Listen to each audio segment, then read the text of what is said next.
He openly campaigned on kickbacks and patronage. Quebec was not a very pristine place politically. Maurice Duplessis. This is a great day for the people of the province of British Columbia.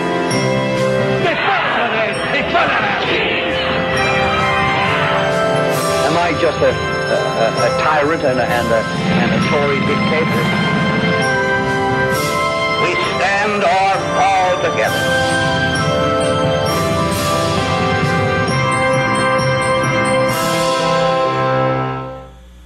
Welcome, I'm Holly Doan. They called him the boss. Quebec Premier Maurice Duplessis gained power on the promise of good pensions and new roads. He kept power by running what his critics rated as one of the most ruthless political machines in the country. When he died, thousands mourned him as a friend. We present Maurice Duplessis of Quebec.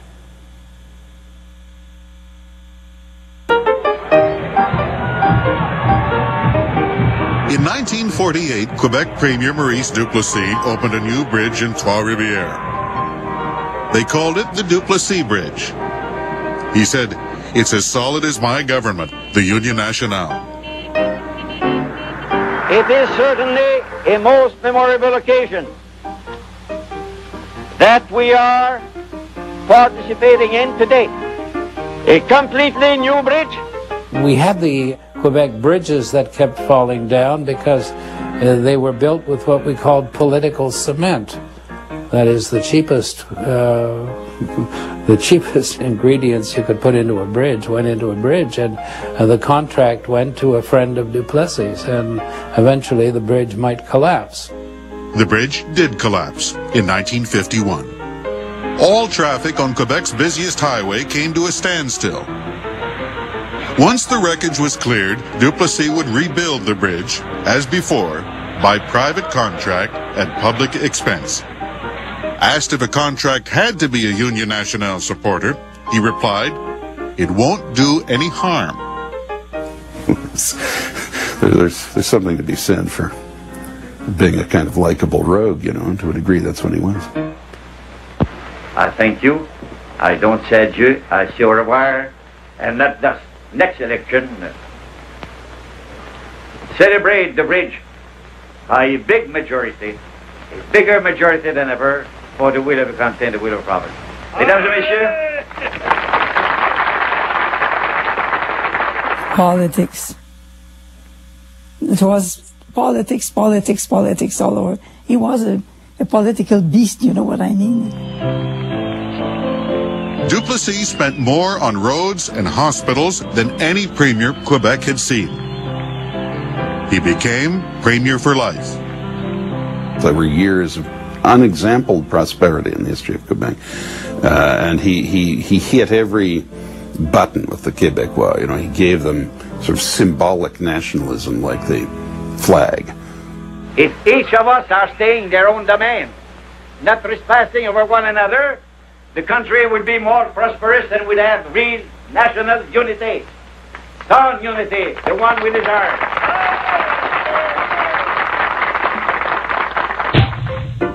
When campaigning, he liked to wear an old hat. "It's the first thing people notice," he told a reporter. "A good old hat lets you get close to the people." Duplessis told supporters, "I'm as poor as any of you." But he liked Cadillacs and bought a new one every year. He was a tireless campaigner. Duplessis said, "You don't win elections with prayers." Instead, he relied on patronage and kickbacks. His angriest critics noted Duplessis was born the same day as Adolf Hitler. He was a one-man show. He was in total control. And politics was his vocation. Unique among premiers, Duplessis increased his popular vote the longer he remained in office. His victories came amid protests of fraud. Duplessis was able to hire some very tough muscle men who invaded Liberal committee rooms, beat people up, Others would break into polling stations and stuff ballots into the voting boxes or steal the voting boxes. It was a rough and tumble game. At Union Nationale rallies, Duplessis swept crowds off their feet. A journalist said he was part medieval lord and part Tammany Hall. They went wild. Come on, Maurice. Aide-nous, Maurice. Give help to them, Maurice. It was something. And they were triumphs. Ils ne l'ont jamais été parce qu'ils n'ont pas voulu vendre la province. Godbout l'a été parce qu'il a vendu la province. It was said Duplessis kept secret files on every member of the assembly. With good government, he said, there is no need of any opposition. Yet the premier was such a devout Catholic, he ordered that paper mills must close on Sunday. He kept us in the dark, you know, with all the religion, Catholic religion, and all those schemes he had with the church, and he kept us too long in the dark. Archbishop Léger then greeted the Premier of the province of Quebec, Maurice Duplessis, and other distinguished guests, who took their rightful places throughout the entire ceremonies, demonstrating the affinity of church and state in the province of Quebec. He was a man who loved his people, but on the other side, he kept them in the dark too long.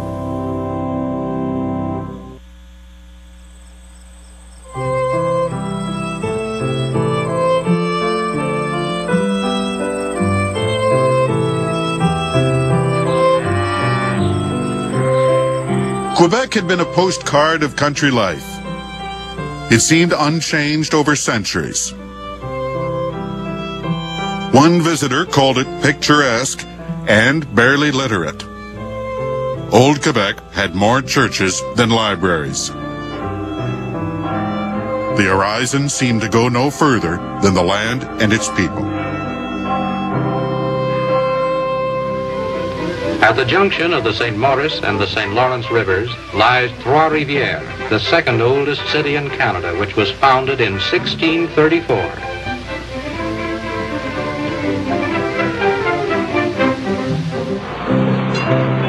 His birthplace prided itself as one of the most French-speaking, church-going towns in the country. Maurice Duplessis was a serious boy, a judge's son. He liked baseball, but preferred to manage the team. He studied law and aspired to politics.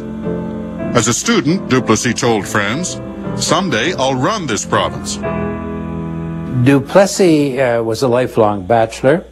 When asked why, he always used to say, "I am married to Quebec. It takes all my time and affection." The French-Canadian habitant is a pious person. The celebration of the Mass and other church festivals are very important events to him.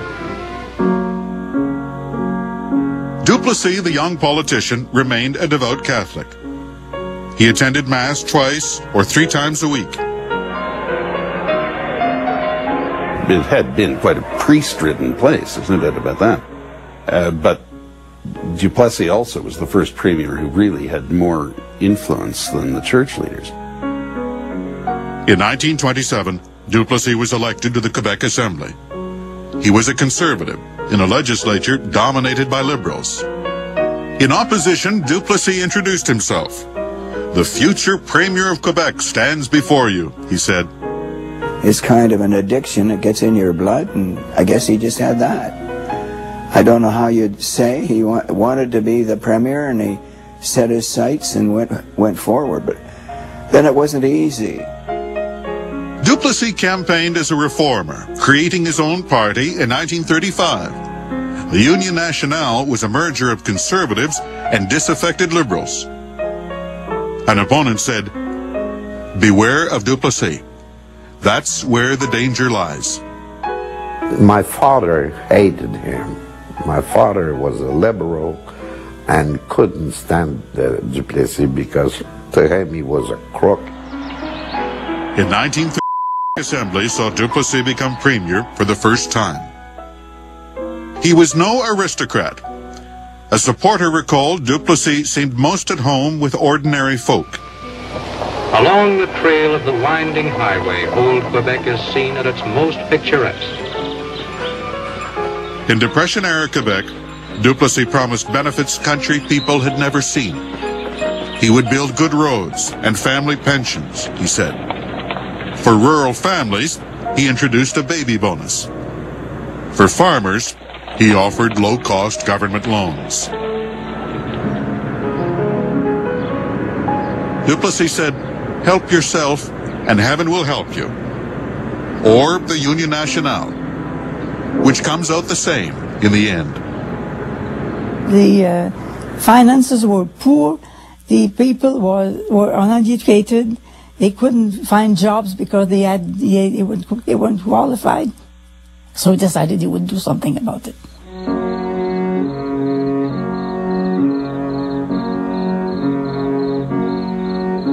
Duplessis did more.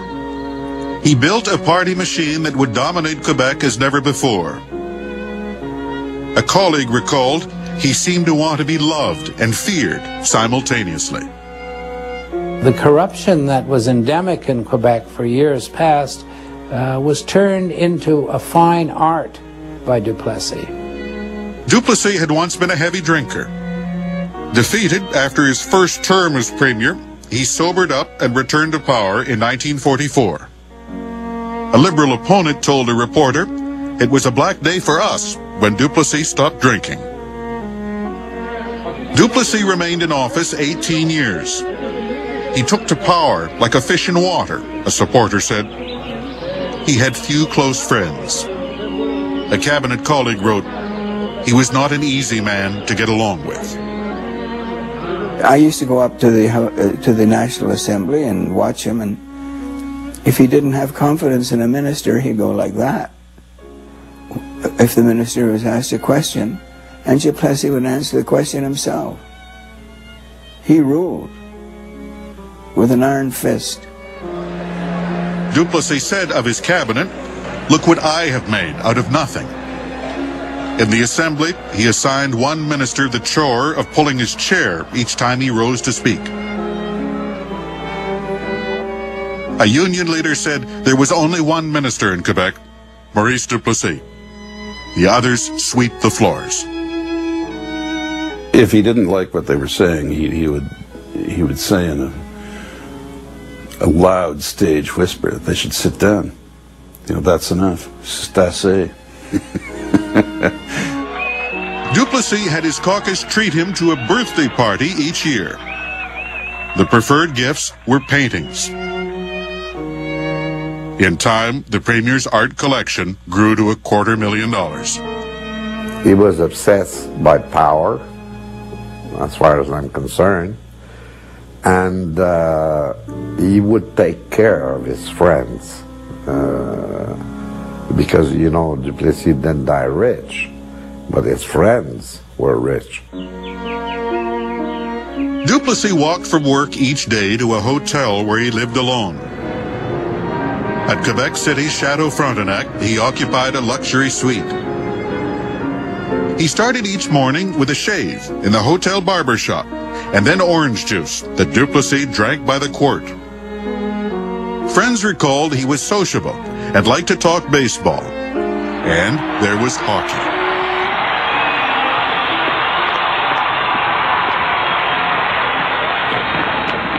One time at the Montreal Forum, he had me to come to his box for a reason.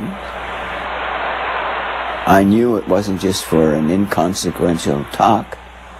And when the siren went to begin the second or third period, he looked at me and said, "Look, I'm the Premier of Quebec, and Mr. Diefenbaker is the Prime Minister of Canada. I have no right to interfere with his job.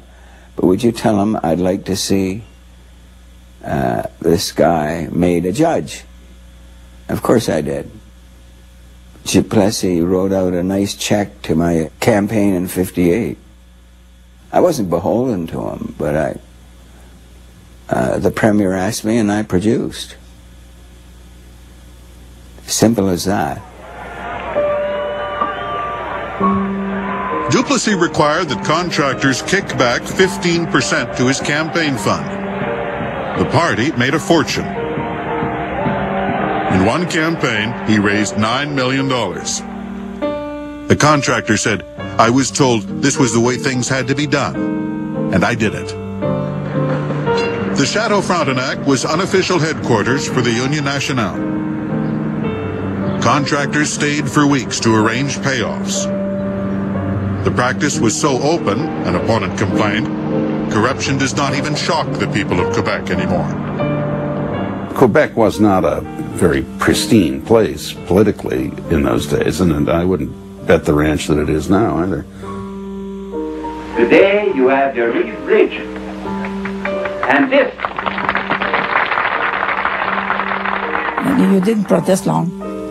You want bridges, you want schools, you want hospitals, carry on, shut up. But today you have the bridge. And this bridge will have to be connected with roads, proper roads leading to the bridge. And work will be started on this road very, very, very soon. All blessings flowed from Duplessis. If you wanted a road paved, he said, vote for me, pure and simple. And people found it in their own self-interest to vote for him and be rewarded. The first car across the bridge bears Premier Duplessis and the official party, followed by the cars of visitors from many parts of the province who attend the opening ceremonies.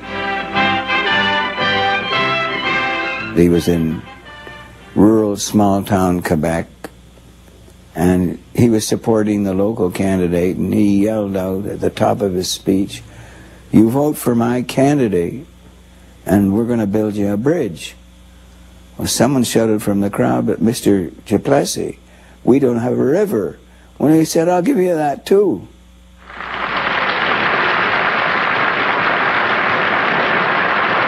Duplessis enjoyed making speeches. A journalist wrote, he would speak slowly, quietly, giving the impression he was searching for some point. Then his voice would grow louder. He would change to short, punchy phrases and machine gun speed that drove his supporters into a frenzy.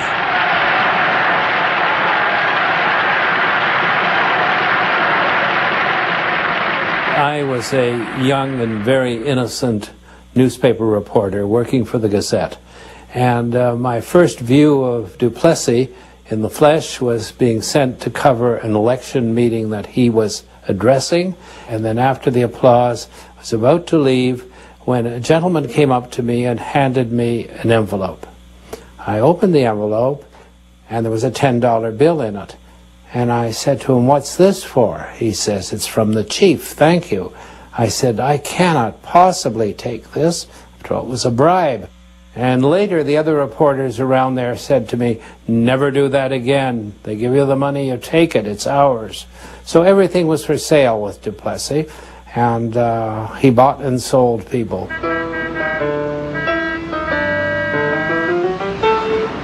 At election time, Union Nationale rallies were an event.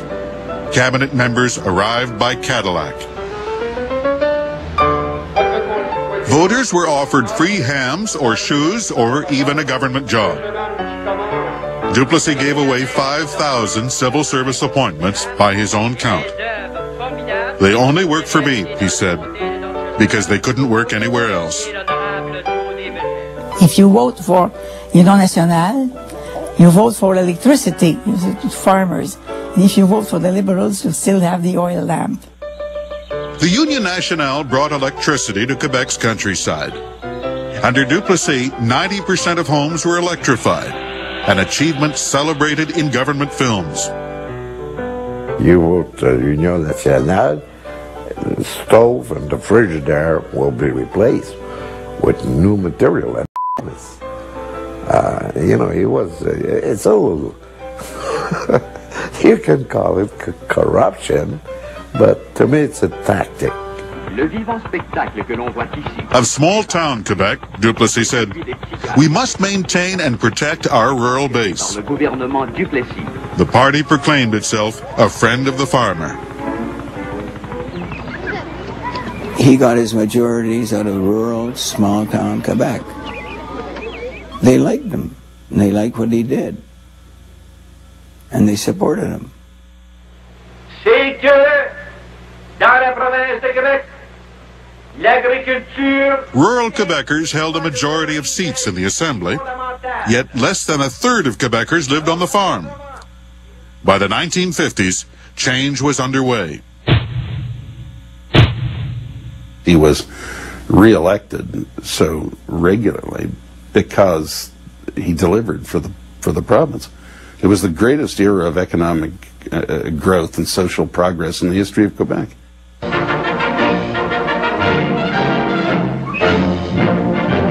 At Asbestos Quebec, the largest asbestos mill in the world is ready for operation. The latest project of a $70 million expansion program, the new plant will process more than a third of the free world's supply of the magic mineral. Quebec's Premier Maurice Duplessis pushes a button to officially start operations. This new mill is close to the site of the Jeffrey mine, which ranks as the world's largest operating asbestos mine. Everything from the raw material to the finished product is examined by Premier Duplessis in this latest addition to Quebec's industrial growth. Duplessis said, mine is the only government in North America unequivocally in favor of free enterprise. The era brought more shipbuilding and milling, more factories and mines. Quebec's provincial revenues were $500 million a year.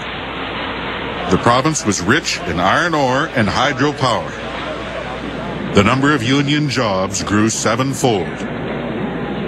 He generated the programs that required the money because he wanted to take Quebec out of a primitive condition, and he did.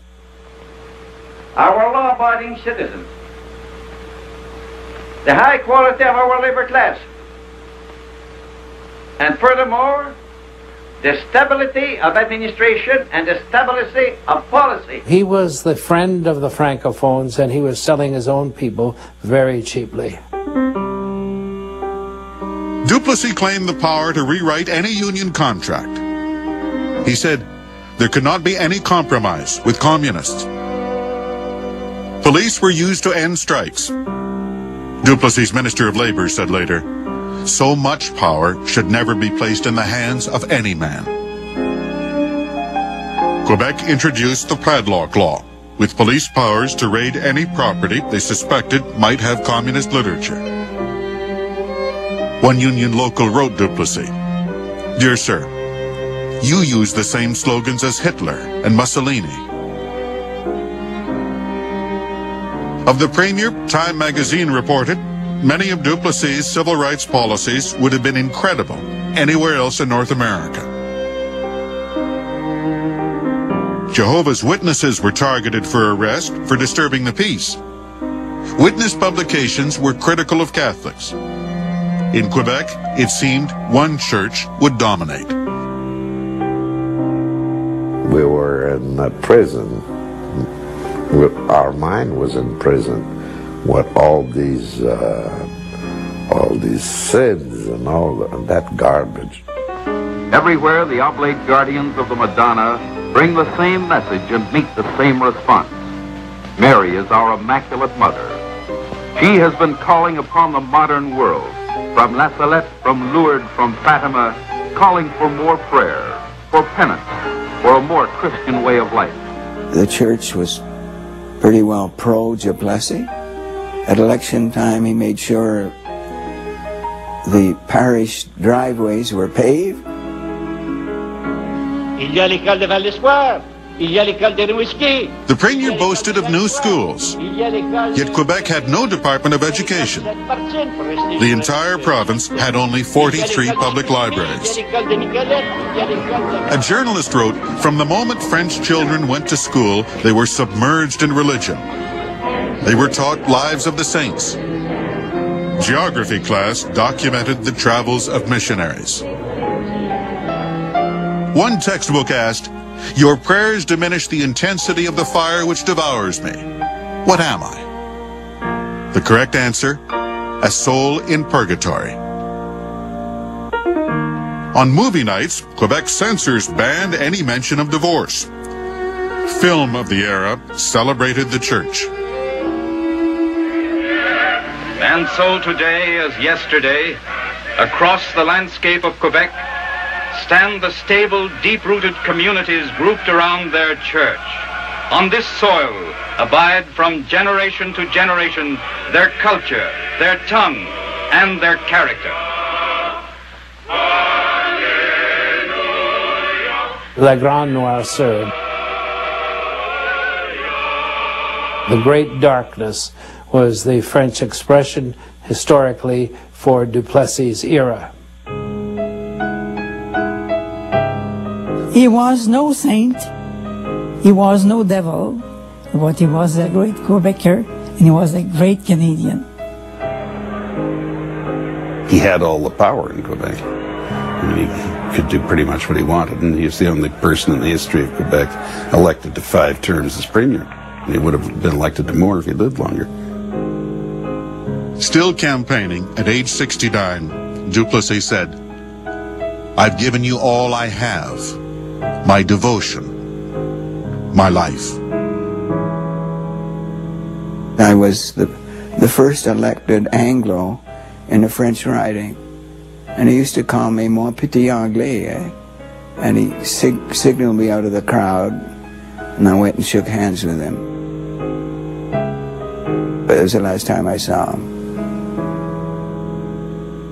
He's in the plane he's going to Shefferville, where he's going to die, and he says, "People don't like me like they used to. I remember young children coming to say hello, mon oncle Duplessis, mon oncle Maurice, and they will come to me, and they don't come to me no more." Thousands of mourners come to pay their last respects to Quebec's Premier Maurice Duplessis. After lying in state in Quebec City, Duplessis rests in the hometown courthouse where he practiced as a young lawyer. There are so many mourners in Three Rivers that the courthouse stays open through the night and until the Premier's body is taken away for funeral services.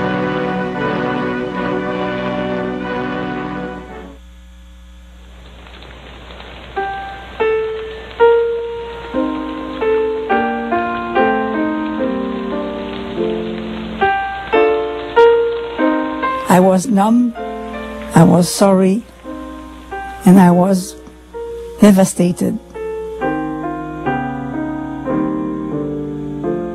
An era went away that would never come back. Things will never be the same. I had my husband, I had my children, everything, well, life went on, but there was this thing missing. His legacy that he supplied us with the history of a wonderful villain. We all like villains, don't we?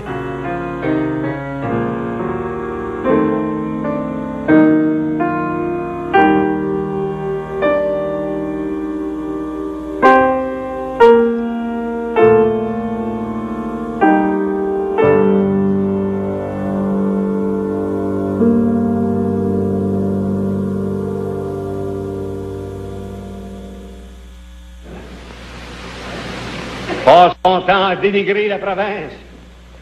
Passe son temps à déprécier la race pour tâcher d'atteindre l'Union nationale et en particulier celui qui vous parle. Je vous le dis en toute franchise, que mes adversaires me décrient, qui me dénigrent, qui m'insultent, ça ne fait rien, mais pas la province et pas la race.